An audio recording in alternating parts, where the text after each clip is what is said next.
According to research, kissing is good for you. Scientists say it stabilises cardiovascular activity and decreases high blood pressure and cholesterol. A good, passionate kiss increases your metabolic rate and gives approximately 30 face muscles a workout, which in theory helps you to stay wrinkle-free. On the diet front, we lose 12 calories during every passionate kiss, so kissing keeps you in good shape.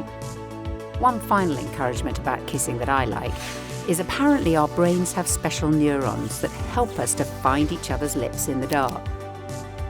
So the question we're going to be addressing in this session is, how do we keep our love alive over the whole course of a marriage?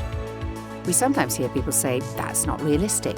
Others say it's just a matter of luck, or only happens if we marry Mr. or Miss Right, as if there was only one person in the world we could possibly marry. Actually, as Andy Stanley says, it's not so much about finding the one as about becoming the one. Keeping our love alive is a deliberate choice we make. It involves being intentional by developing patterns of behavior that will create and maintain a strong emotional connection between us. This means investing in our friendship and having fun together, maintaining romance, and creating habits that draw us together. An example might be making a daily habit of connecting at the start of the day by having breakfast together, or connecting during the day by messaging each other or speaking on the phone. Another habit might be reconnecting when we get home by exercising together, walking the dog, or downloading our day over a cup of tea or coffee. If we don't create positive patterns of behaviour like these, we can all too easily fall into negative ones, such as in the evening when you get home, one person watching TV while the other's on social media, not really communicating, and then going to bed at different times. One very important habit that has done as much as anything to keep Zilla and me closely connected over all the years of our marriage has been setting aside time to spend together once a week having a date night.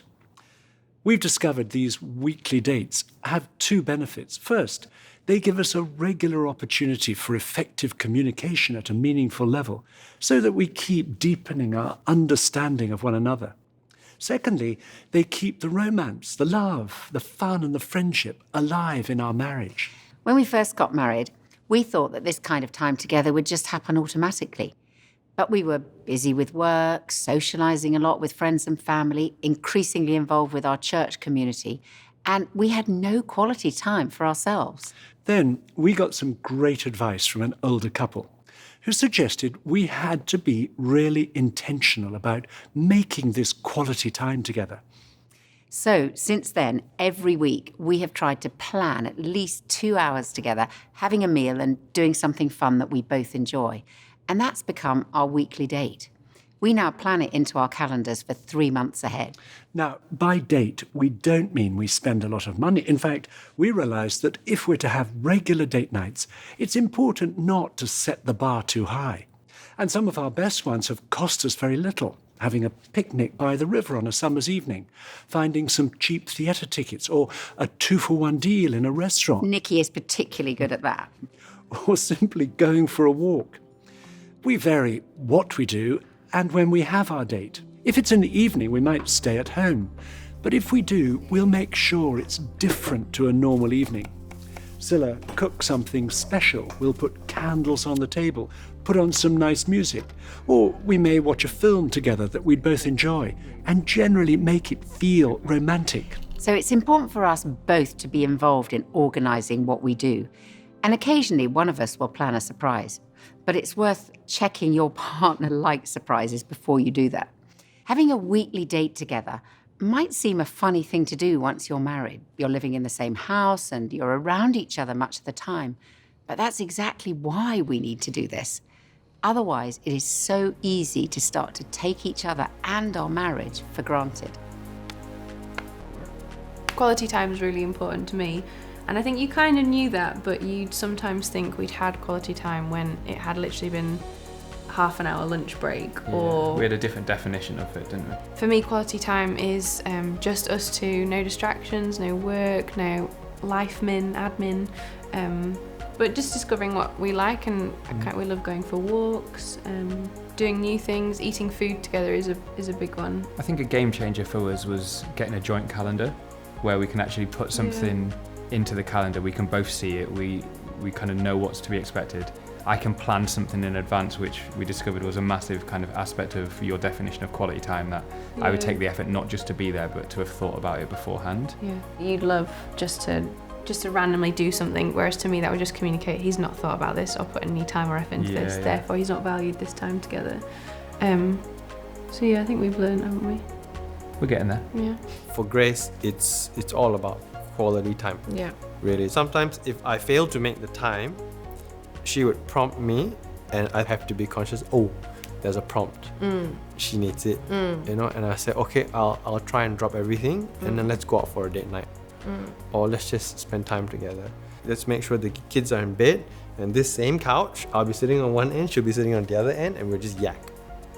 Yeah. You know, we just talk. It sounds counterintuitive to an easygoing personality, but you need to be disciplined about having fun. It's a little weird to think about, but it works, right? I mean, if you carve out time where you can be easygoing and you can relieve the pressures of a normal work week and just really enjoy each other's company. And we try to not talk about kids or work. And I had to, especially after I stopped working, I had to really kind of prepare for our dates. I know that sounds kind of silly, but I would quick do a perusal of news just to see if there were any interesting stories or anything that I could bring to the relationship. Otherwise, you do have the tendency to sit there and say, well, my day was just like every other day I ever have. So I do try to make a little bit of an effort when we go out, and I think that also helps. Nikki and I always have our weekly date around a meal, as meal times provide the best opportunities for building friendship and having meaningful conversations. And our dates have often been the catalyst for us to talk at a deeper level than we have time for in the rest of the week. However, we've discovered that making conversation during meals and drawing each other out requires a conscious decision. A good conversationalist isn't someone who has the most interesting things to say, but rather the one who's best at asking questions. Yes, I love it when Nikki asks me a question like, what would be your best holiday? I can talk for a long time about that one. Or what's been most difficult for you this week? Or what are you looking forward to? The biggest threat to meaningful conversation between couples today is screens. Most of us have been out for a meal and seen couples sitting in total silence, and they look like they've forgotten how to even hold a conversation with each other, and they've stopped asking each other questions altogether. Often they're more focused on their phones than on each other.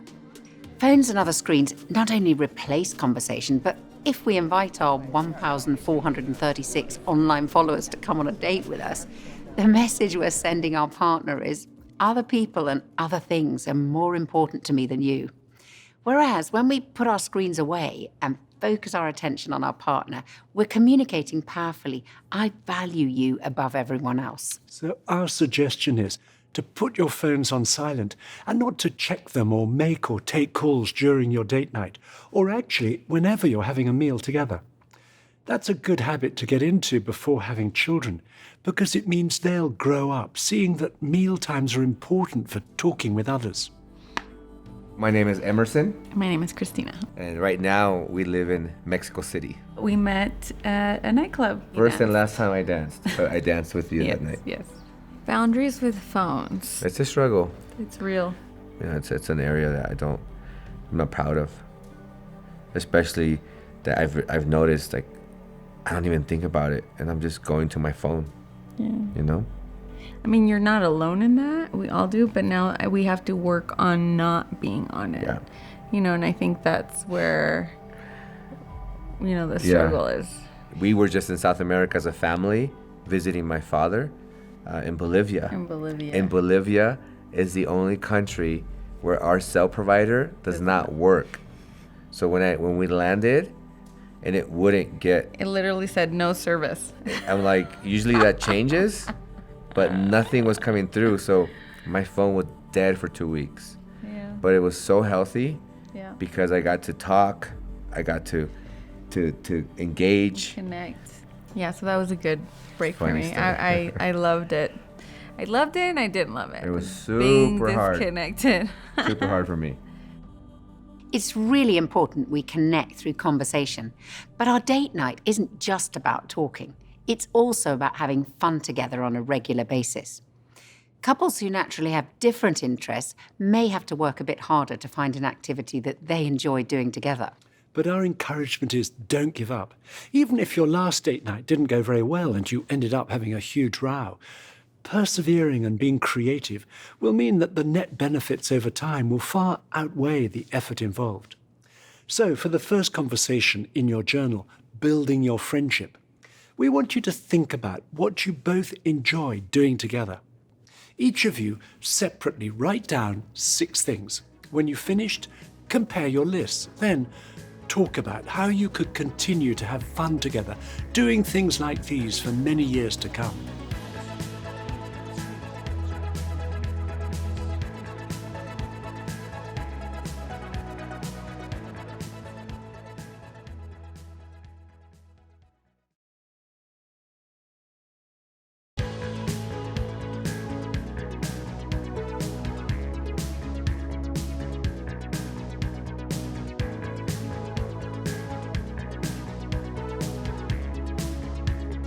Another way to build deeper connection and to keep your love growing in marriage is to discover what especially makes your partner feel loved. Like most couples, Nikki and I are quite different in what makes us feel loved. For me, it's when we have time together on our own, and particularly times that Nikki has planned and initiated, when I've had his undivided attention. Recently for our date night, I told Nikki I felt like getting right away from our local neighbourhood as I didn't want to bump into anybody we knew. So he did some research online and found a tapas bar that was right across the other side of the city. Now, he didn't tell me where we were going, but we drove for about 40 minutes across London to a part of the city we really don't know. I just absolutely loved the whole thing.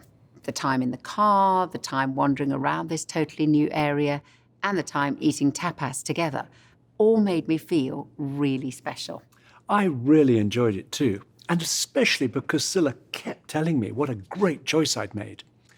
Whereas for Scylla, it's the time we spend together that makes her feel loved. For me, I feel loved through Scylla's words, when Scylla says nice things to me and not too many critical things all in one go. Or when she encourages me on something I've done well or compliments me on my carpentry. I love it. If I've made something for Scylla, I like her to say something complimentary about it every day for at least 2 weeks. After that, every other day is fine. Marriage counsellor and author Gary Chapman, in his brilliant book, The 5 Love Languages, identifies 5 different ways through which people feel loved. The love languages, and they're in no particular order, but one of them is words of affirmation. Simply using words to affirm the other person. You look nice in that outfit. Really appreciate what you did. You know, one of the things I like about you, it's simply using words to affirm the other person. And for some people, words of affirmation is their primary love language. And so when you give them words of affirmation, they feel loved. A second is giving gifts or presents to the other person. The gift says, hey, they were thinking about me. Look what they got for me. Now, the presents don't have to be expensive.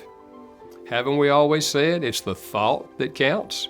Another love language is acts of service or doing things for the other person, kind actions for the other person.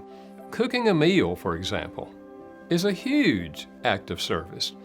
Washing dishes, vacuuming floors, washing the car, mowing the grass, or shoveling the snow, or anything that you know the other person would like for you to do. It's not true for everyone, but if this is your love language, actions will speak louder than words. And so for some people, this is their primary love language. Then there's quality time. Giving the person your undivided attention. You're looking at each other, you're listening, you're interfacing with each other. Now, it's not always simply a conversation. Quality time can be going out in the yard and planting a garden together, or taking a walk together down the road and talk as you walk, or going out to eat. Number 5 is physical touch. We've long known the emotional power of physical affirming touches. All humans touch. And there are appropriate and inappropriate touches. We're talking about appropriate touches, affirming touches. In a marriage relationship, this is such things as hugging, kissing, pat on the back, arm around the shoulder. And the basic concept, of course, is that out of the 5 love languages, each of us has what I call a primary love language. It's very similar to spoken language. Every one of us grew up speaking a language with a dialect, and that's the one we understand best. We call it our native tongue. Same thing's true of love. Now, once in a while, someone says to me, "I don't know, Gary. I think 2 of those are just about equal for me." And my response is, fine, we'll give you 2 love languages. We'll call you bilingual.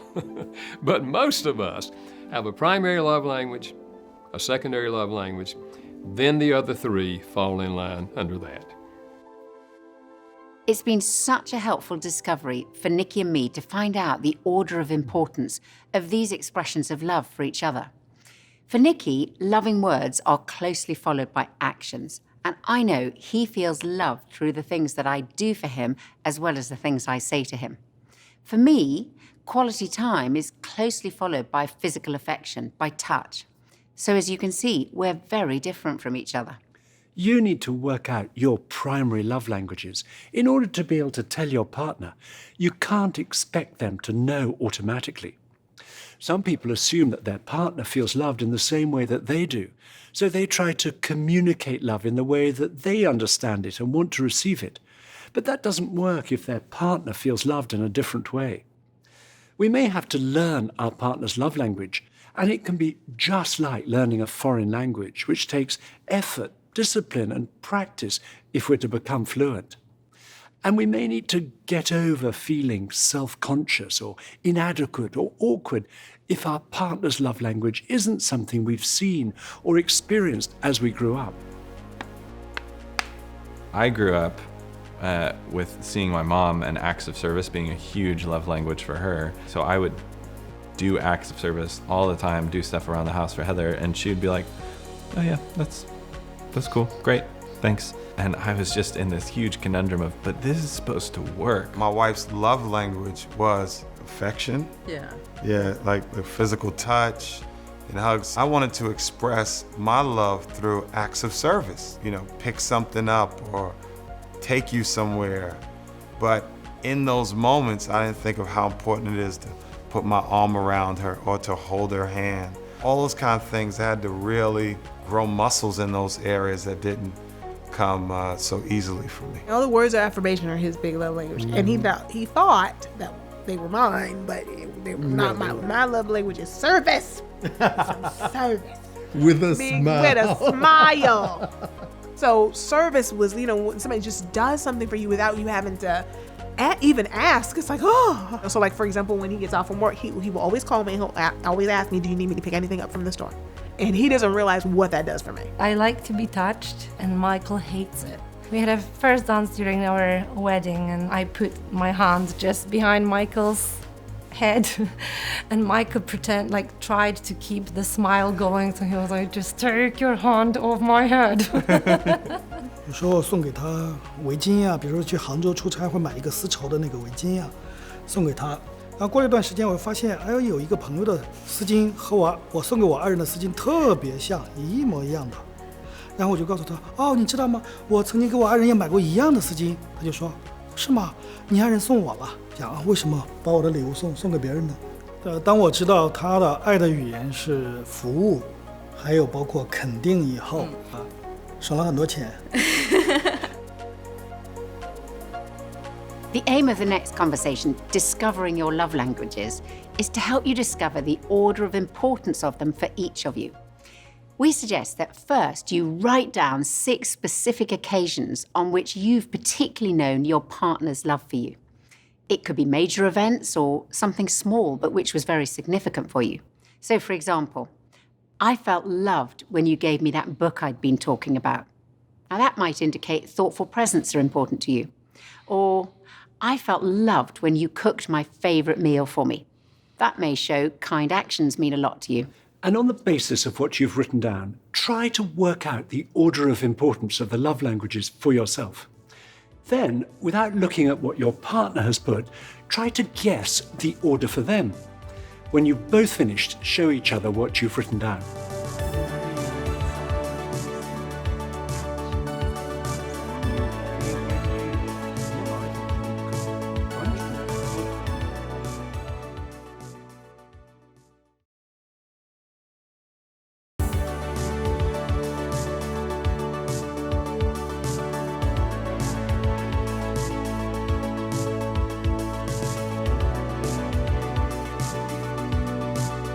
Should that even be a question?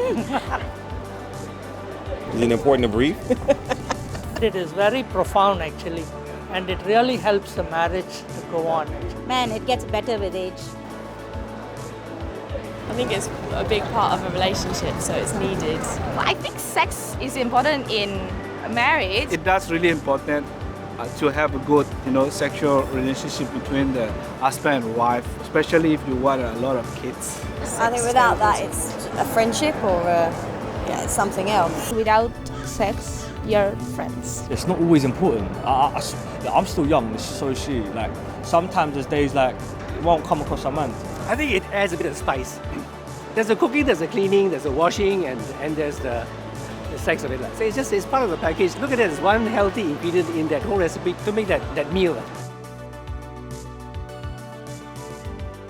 The sexual relationship is a very powerful way of bonding with each other, of keeping the spark alive in our relationship and keeping us connected over the whole course of a marriage.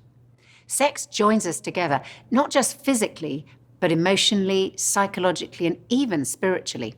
That is deep connection. Sex isn't just the icing on the cake of a marriage. It's a vital ingredient of the cake itself.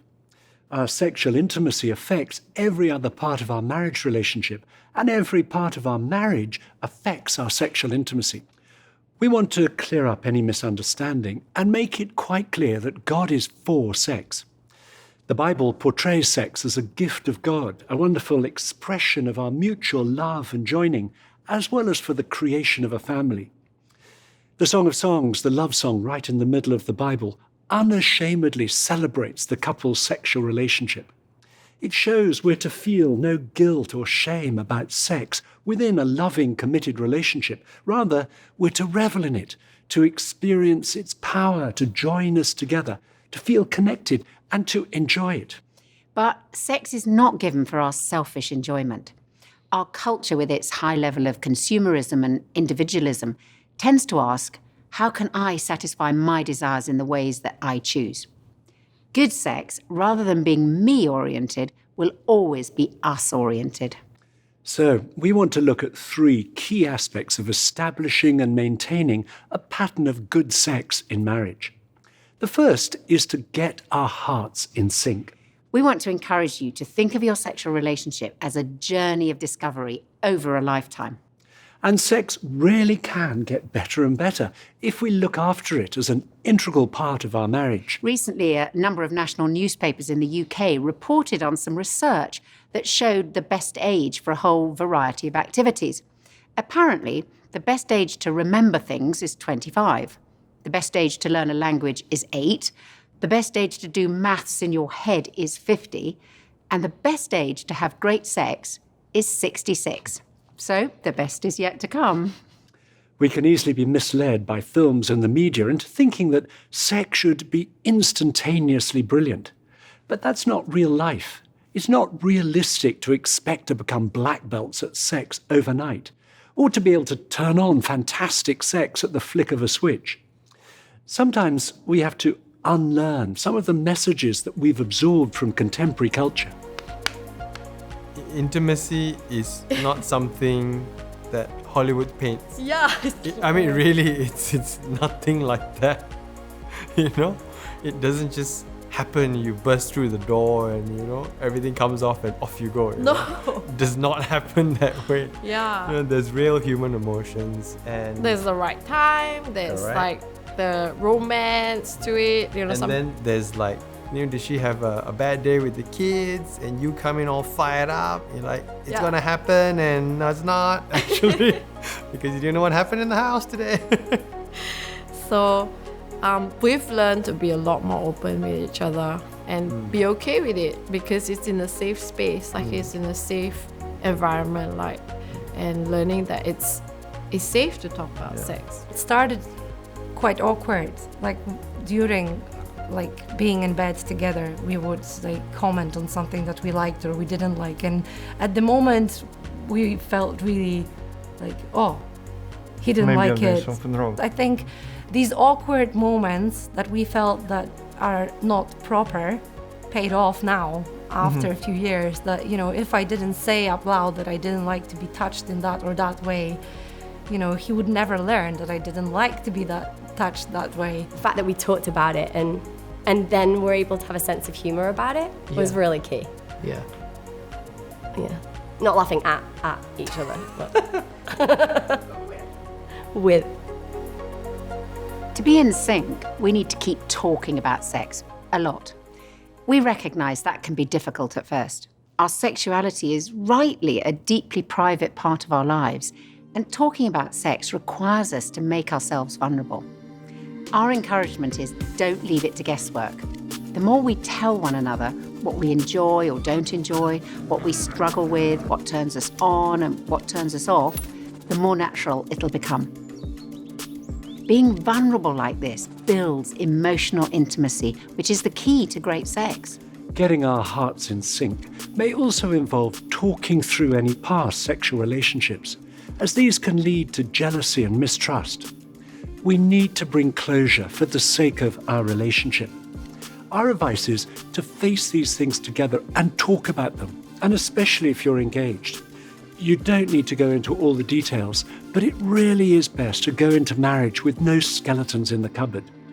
This may involve deleting old emails or texts, or disconnecting on social media from people we were previously attracted to, or deleting photos of previous partners, as these can all bring back unhelpful emotions from the past for us or for our partner. You might well need to say sorry and then forgive each other, which can be hard, but as we said previously, forgiveness is a choice we make, even when we may not feel like it. I'm Dimas Salaberios. I'm Tiffany Salaberios. We met at a church in Queens, New York. New York City. I was coming out of the church, she was coming in, and I grabbed the door, grabbed her hand, started to shake it, and I just had a loss for words.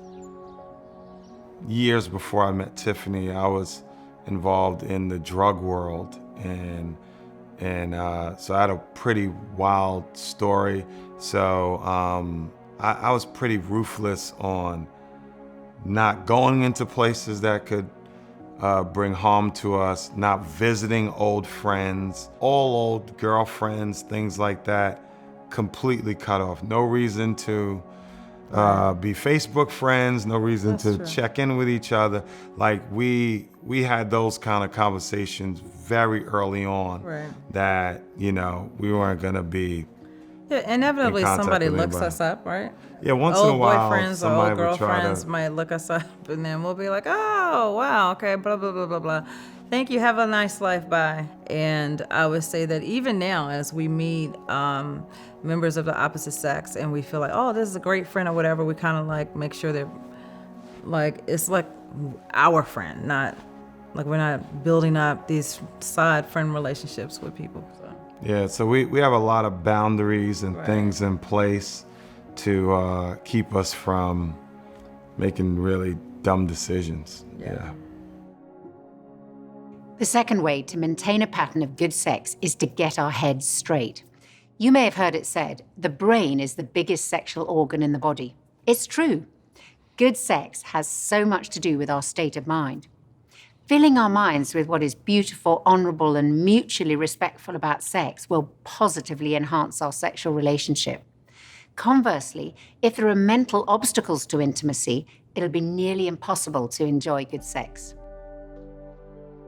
Anxiety starts in the head, but it has a physical outworking in the body. What happens is we have a disconnect between our head and our body.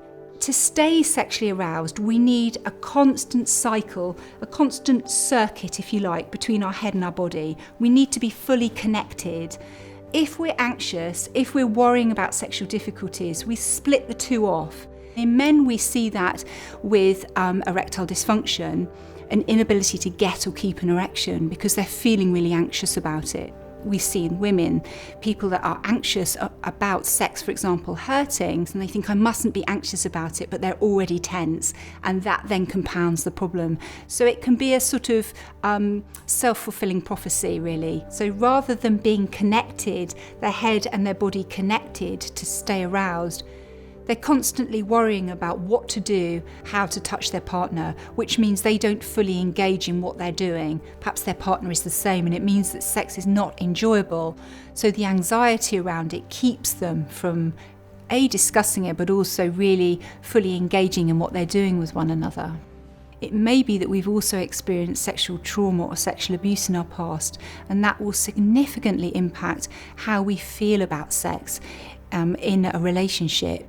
So it's really important that we talk about these things with our partner, and it may be that you need additional support before you're able to move to a place where you're able to think about sex being positive, and that's where going to see a sex therapist can be really helpful.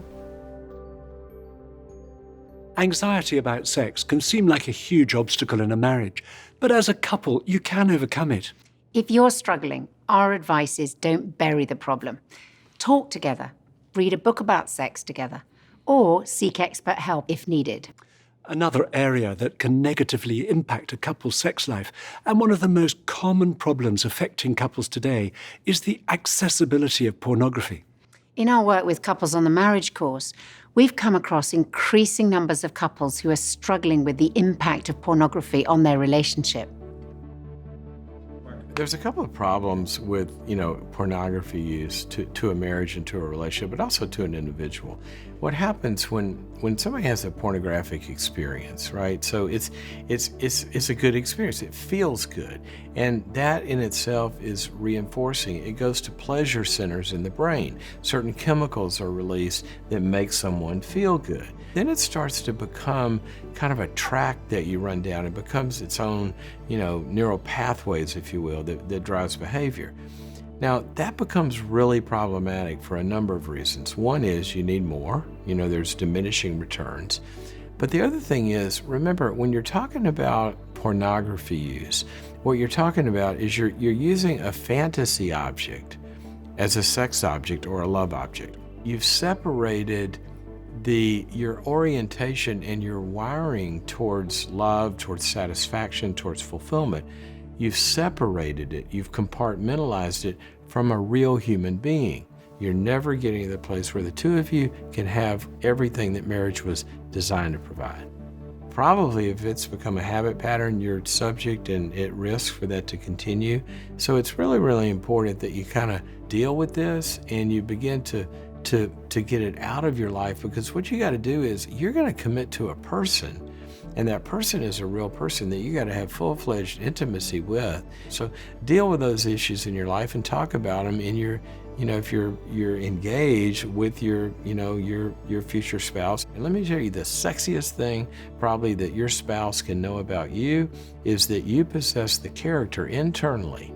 There you have self-control, and all of your self-control takes a steering wheel and aims it towards your spouse. That's a sexy person.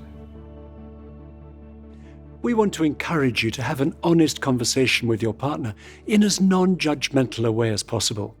This stuff is so easy to get into and can be very hard to get out of. Being honest and taking steps to change your habits will have a hugely positive impact on your relationship and will make having good sex a reality in marriage. One final area where our brain will affect our sexual responses is if we have low self-esteem and a poor body image. And these negative thoughts can stop us wanting to be naked in front of our partner, or they leave us playing a very passive sexual role. And all of us today, both men and women, are bombarded with the body perfect image, whether that's online, on posters, or in magazines. The antidote is to keep telling each other on a regular basis, "You're so beautiful, you look great," or whatever words you'd most naturally use, whether your partner is dressed or undressed. That will build your partner's self-esteem. And this is what we see in the Song of Songs, the two lovers admiring every aspect of each other's bodies and telling each other again and again. and this becomes an integral part of their lovemaking. The next conversation in your journal is talking about sex. Write something to complete the first 2 sentences about getting your hearts in sync and getting your head straight, and then discuss what you've put with your partner. Now, we recognise this can be a hard area to talk about, but if you make a start, it'll get easier.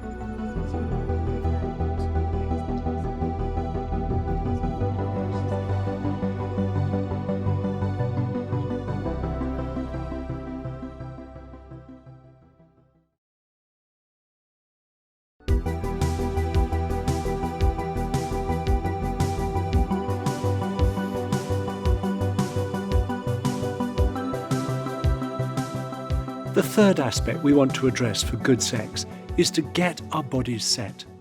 Sex is about the giving of our bodies to each other, and that requires trust between us as a couple. As we said on the last session, the marriage vows with their promises of love and faithfulness into the future create that trust and a sense of safety, which are an essential for good sex. Some couples have rushed into a sexual relationship and as a result haven't allowed other aspects of their relationship to develop. And that was certainly our experience. Scylla and I met when we were teenagers. I was 18 and she was just 17, and we fell madly in love. Pretty soon, we started sleeping together. About a year and a half after we met, we both discovered a personal Christian faith which profoundly impacted our lives, and especially the way we felt about our relationship. We decided from that point on we would try our best to keep sex for marriage. One of our fears was that if we stopped sleeping together, our relationship would drift apart. Now, it certainly wasn't easy putting in some boundaries for ourselves. But over the next 2.5 years till we got married, we discovered our fears were unfounded. Far from drifting apart, we experienced a new freedom as other parts of our relationship had a chance to develop that had previously been overshadowed by the focus on our sexual relationship. We got to know each other in a much more rounded way. We found out more about each other's character, each other's opinions and interests. We started to learn to distinguish between lust and love. And we also started to learn how to be more caring and thoughtful towards each other, which was all really important things to learn for when we got married, and continue to be important in our marriage now. We know many couples who've decided to keep sex for marriage, or, like us, to have a period of abstinence from sex prior to getting married. They've talked to us of how it helped to mark their wedding day as a new start together, as a memorable new beginning, a watershed moment in their lives. And that was exactly our experience too. Delaying sex until our wedding underlined that moment of commitment, giving ourselves to each other in our vows and then in our sexual relationship. Rachel and Anne. I think with the idea of marriage as well, and thinking actually we're going to be together for life here, although we went into marriage and I suppose it was a little bit awkward at times, kind of the whole sex thing. At the same point we were like, actually no, we've got a lifetime to figure this out. Yeah. Like we don't have to have this all sorted on the first weekend or even during our honeymoon. And actually that was quite a helpful perspective to have, to go, actually no, we can relax with this. We don't have to ask, are we sexually compatible? It's like, no, we're going to figure this out. Yeah. And I think for me, I actually found it really reassuring that Andy had waited until we were married before having sex, because it just felt like a safe space. It was like, he's not in this just for that one reason. But actually there was something quite special for us both. This was a new part of life, a new part of our relationship that we were able to explore together. And it was something just between us two. It was worth being in that context of trust, of having waited for each other, Not that waiting was always easy. I think especially when we got engaged and we had, actually no, this is the date in mind that we're going to be married. Like we've kind of made this commitment to each other. What's the point in waiting now? Because we pretty much will be married. But I'm really glad we did. I'm really glad that actually something changed kind of on that day when it was like, actually no, this is a new season, not just in regards to sex, but in regards to kind of all the other dimensions. But actually sex was a big shift in that kind of respect. Keeping sex for marriage certainly requires self-control, but it is possible. And actually, learning self-control is important for every one of us. Self-control is required in large measure in every marriage, especially at times when we find ourselves attracted to somebody else. So we'd encourage you to be honest with each other. Ask your partner what they'd most like. They may want to keep sex for marriage, but are afraid of hurting you by saying so. Then you can work out how to go forwards together. Before giving you a final time to talk again, we want to leave you with 4 very practical tips. First, plan for sex on a regular basis. The biggest problem for many couples is tiredness, and our sex life can so easily become the first casualty. Just like any activity we want to be good at, sex requires us to be intentional. Having sex regularly is a decision we make. Each couple needs to work out their own pattern, but it needs to be enough to keep you closely connected at a physical sexual level. Secondly, make your bedroom special. Make it a space in which you feel totally relaxed and safe. Get the right lighting, get the temperature right, have music on if you like that, and leave phones and screens out of the bedroom. Many couples we know have a no phones in their bedroom rule. Your partner being more interested in a screen than you is a total romance killer. You can buy an alarm clock very cheaply, which may just be the best investment you make for your sex life. And get the biggest bed you can fit in your bedroom. You won't regret it. Thirdly, be creative. Talk together about what you like or might like. Try to avoid getting stuck in a sexual rut, not always same way, same place, same routine. It can help to read a book about sex. Be imaginative, but always be gentle, honouring and respectful of each other. Fourthly, plan a night or 2 away from home occasionally. Nikki and I know from experience that going away to a different place for even one night can be a great catalyst to reconnection if things have become a bit mundane and routine. Sex isn't just the icing on the cake, but a vital part of building a strong marriage over a lifetime. And our advice to you would be, invest in it. So now, for the final conversation, look in your journal at Talking About Sex Part 2. Write something in answer to the question, and then start to talk where you feel able to about what you've each written down.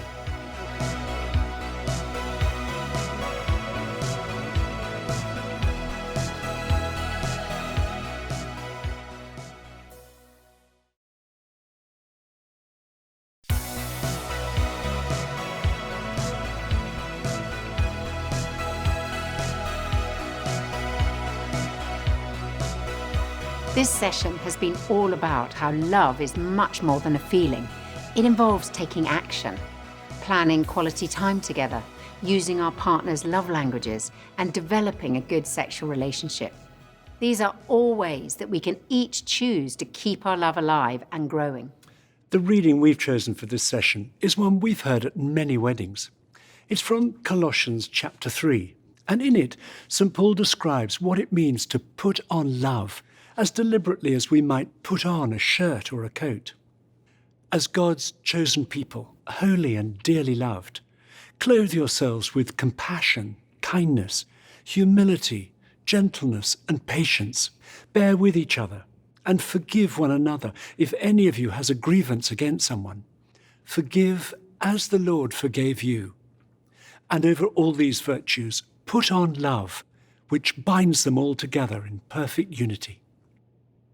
I'm going to finish by saying a short prayer. Thank you, Lord, that you show us the ways of putting on love. Please guide each of us to learn how to express love to our partner so that they feel loved. Thank you for the wonderful gift of sexual intimacy. We ask you to help us to use that gift to express and receive love in ways that will build our marriage over a lifetime.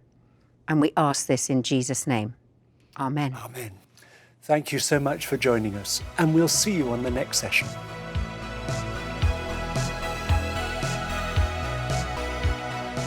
Dan and Katie, so 16, take 1. Mark. Don't encourage it. Pass it off camera. Here we go. I've got dead leg. For you, because I don't game. on the phone? No, I play Candy Crush, and it's easy enough to just shut it off. You wouldn't always tell me how you felt. I've just burped. Just a really big burp. I'm so sorry. Is that cream egg? That's a cream egg burp. I wouldn't call myself a gamer. Definitely not hardcore. It's certainly not something that I feel comfortable talking about at all. But you're doing it right now on camera. That's all I'm doing. I'm doing anything else.